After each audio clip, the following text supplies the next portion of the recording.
அது என்னென்னா beginners mind set.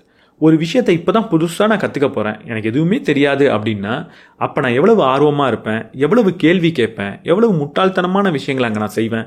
அதெல்லாம் நான் ஒரு பெரிய எக்ஸ்பர்ட் ஆனதுக்கப்புறமும் செய்கிறது தான் ஷோஷின். எப்போவுமே நான் இதில் ஒரு எக்ஸ்பர்ட், எனக்கு எல்லாமே தெரிஞ்சிருச்சு அப்படின்னு நம்ம நினச்சோம் அப்படின்னா, அங்கே புதுசாக நம்மளால் எதையுமே கற்றுக்க முடியாது. நிறைய ப்ரீ கன்செப்ஷன் நம்ம மூளையில் இருக்கும், இது எனக்கு தெரியும் அப்படின்னு நம்ம நினச்சிக்கிட்டு இருப்போம். அதனால அதில் புதுசாக எதையுமே நம்ம கற்றுக்க மாட்டோம். இப்போ ஒரு விஷயத்தில் நம்ம எவ்வளோ தூரத்துக்கு போனாலுமே, இதில் எனக்கு பெருசாக எதுவும் தெரியாது, நான் இதில் இன்னும் நிறைய கற்றுக்கணும், இதில் எனக்கு நிறைய கேள்விகள் இருக்குது, இதில் எனக்கு நிறைய ஆர்வம் இருக்குது அப்படின்னு ஒரு பிகினர் மைண்ட் செட்டை வச்சுருந்தோம் அப்படின்னா, அதில் நம்மளால் ஒரு பெரிய எக்ஸ்பர்ட்டாக வர முடியும். ஒரு எக்ஸ்பர்ட் ஆனதுக்கு அப்புறமுமே இன்னும் ஒரு பெரிய நபராக நம்மளால் மாற முடியும். அடுத்தது உமையாரி. ரொம்ப ரொம்ப அழகான ஒரு விஷயம் இது. நம்ம செய்கிற ஒவ்வொரு செயலும் இது அடுத்தவங்களை எப்படி பாதிக்கும் அப்படின்ற கேள்வியை நம்ம கேட்டுக்கணும். அது அடுத்தவங்களுக்கு ஒரு நல்லது செஞ்சதுன்னா ரொம்ப ரொம்ப சந்தோஷம். அட்லீஸ்ட் அது அடுத்தவங்களுக்கு எந்த ஒரு தீங்கியும் விளைவிக்காமல் இருக்குமா